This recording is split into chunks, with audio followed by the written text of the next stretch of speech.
Hey guys, welcome back to my channel. My name is Ruby, and in this channel you will find all things lifestyle, and I also like to do DIYs, so you'll see that as well from time to time. I just wanted to let you guys what I plan to do for this video, which is just a grocery haul, and I also wanted to clean up my kitchen.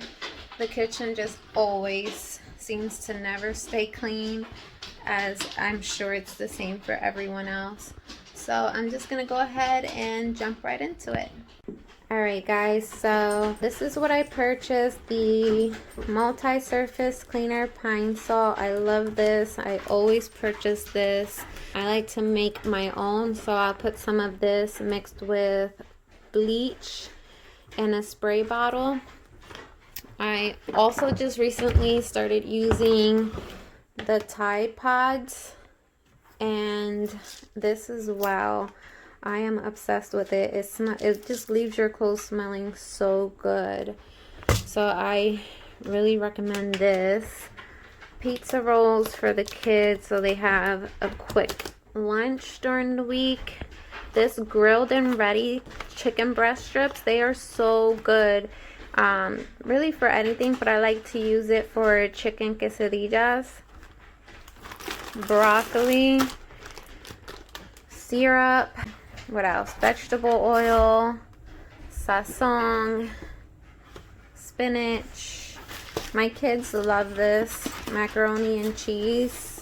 I use it as a snack for my son, and my daughter likes it for lunch only. I've never tried the dried cilantro, but I'm gonna give it a try. Some extra eggs. I've been baking a lot, so I purchased a little bit more eggs. Spinach, butter, unsalted and salted. Bananas, literally the only fruit that they had. I have purchased strawberries, grapes, blueberries, raspberries, and they had none. All they had was bananas. I also grabbed the tortellini shells. I'm gonna make some dish that I found on Pinterest with this. Rotini shells. Use this bread for making French toast in the morning. My kids love this. Onions, garlic, petite diced tomatoes, some red enchilada sauce. I love this pita sea salt chips. They're so good. Mozzarella, sharp cheddar, and parm. They didn't have the Mexican shredded cheese. And my kids also love this oatmeal cream pies. I know they're not the best, but they are delicious. I also grabbed juice. So berry punch, apple, passion fruit, which is my favorite. And here we have this heavy whipping cream. What else did I? Ground turkey and chicken breast. Now the story about this, I was so upset because I purchased a quantity of 2 of the chicken breast and 2 of the ground turkey, but they only gave me 1 of each. So I called Walmart, and they were super rude about it, didn't even apologize for their error. But then they said that I had to call the Walmart customer service. So I reached out to them, and they were very helpful, extremely helpful. They even went ahead and just refunded me the full amount for the quantity of 2 chicken breasts and 2 ground turkeys, which was a total of $21.08. So that was nice. Because now I have to, like, midweek I'm gonna have to go to Aldi's and purchase some more meat, which is fine because Aldi's is like 5 minutes away. So that's my grocery haul, and I'm gonna go ahead and get started and putting them in the refrigerator, and from there I'll start cleaning up the kitchen.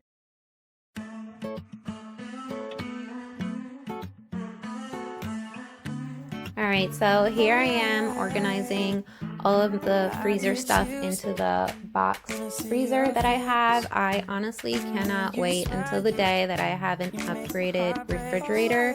But right now this is what I'm working with, and I constantly have to play Tetris when I'm organizing my things in it.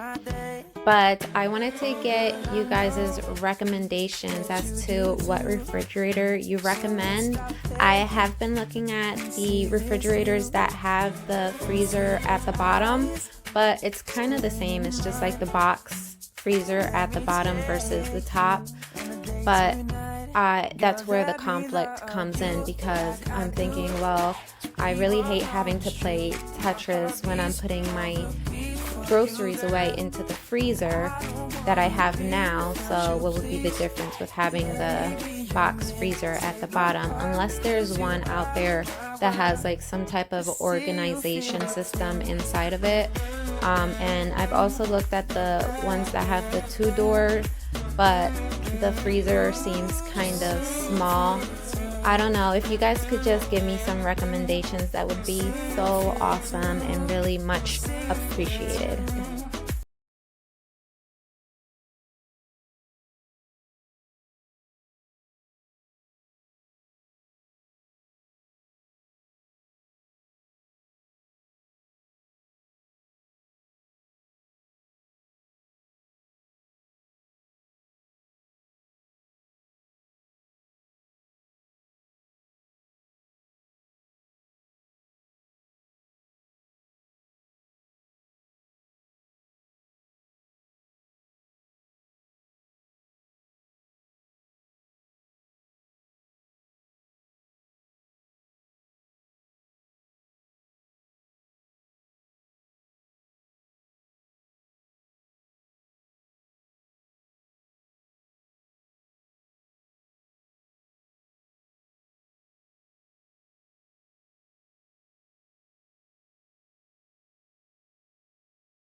So I wanted to talk to you guys about my kitchen, because in the last video I had mentioned that in the future we do plan to renovate the kitchen, and I wanted to do like an affordable renovation.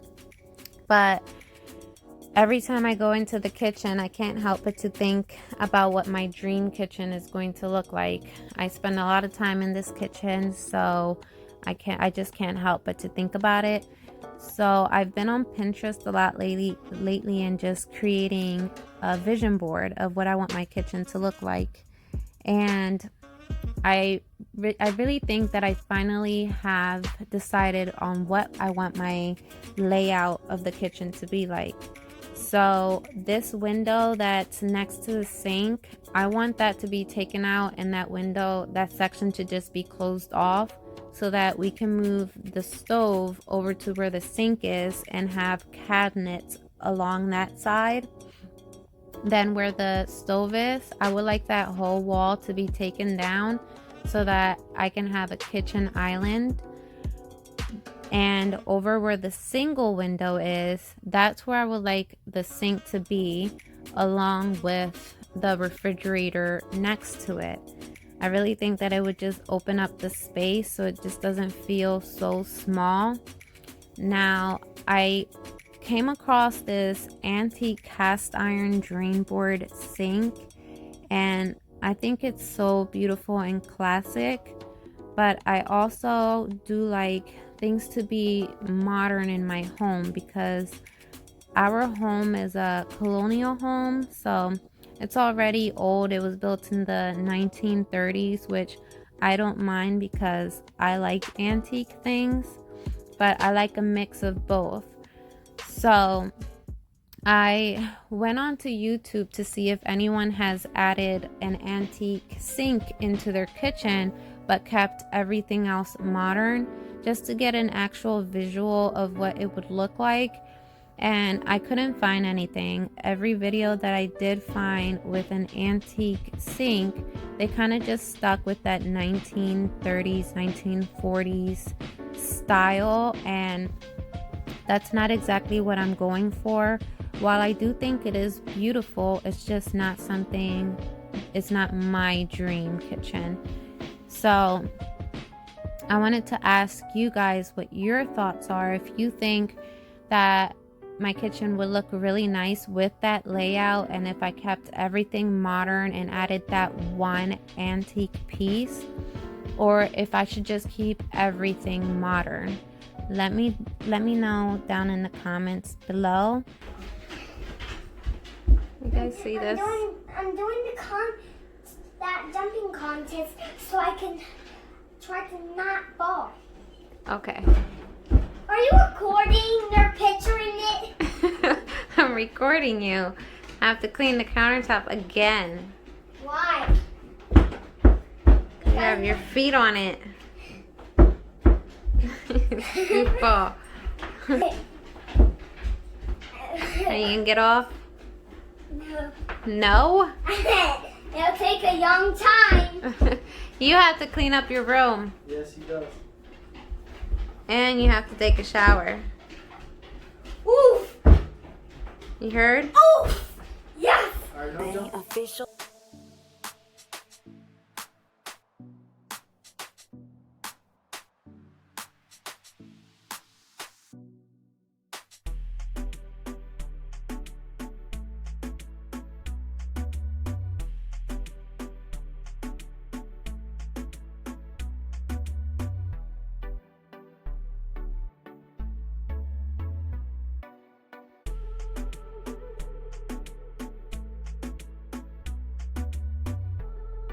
Hey guys, so today's day 2 and I'm just gonna make a quick dinner today, so I wanted to go ahead and share that with you guys.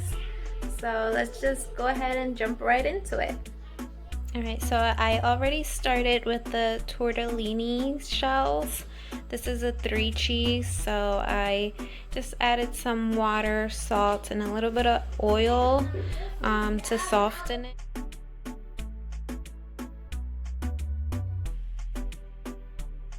Alright, so for my ground turkey, I used 2 tablespoons of vegetable oil, let that warm up.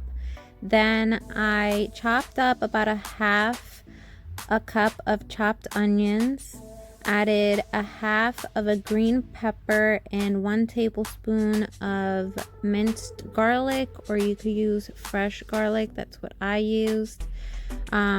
Now I use ground turkey, but if you want, you can totally use ground beef. I just can't eat beef or any type of red meat.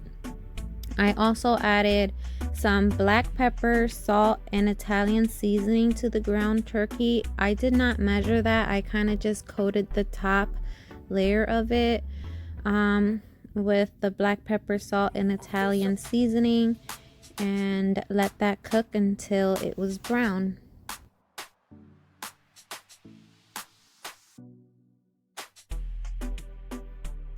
I used a 3 cheese tortellini shell, and it was the brand Barilla or Barilla.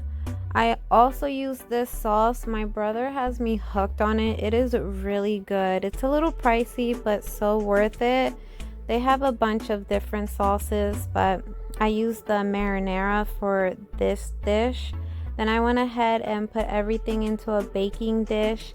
I added, I want to say about 3 tablespoons of cream cheese. I have never added cream cheese to pasta, but oh my goodness, I was missing out. It was so good. Then I added 1 cup of mozzarella cheese, mixed everything in, and sprinkled some more mozzarella cheese on top before putting it into the oven. And I want to say I baked it for about 15 minutes, 15 to 20 minutes before taking it out. This was definitely an easy meal to make, and it was so delicious. So if you're looking for an easy dinner, I would really recommend that you try this.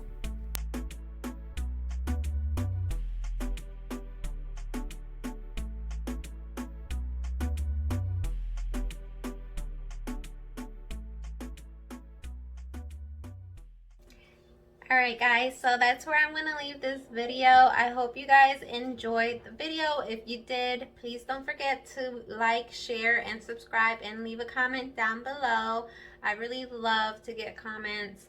And if you do try this meal, please let me know if you liked it or if you didn't. And I hope to see you guys in the next one. Bye!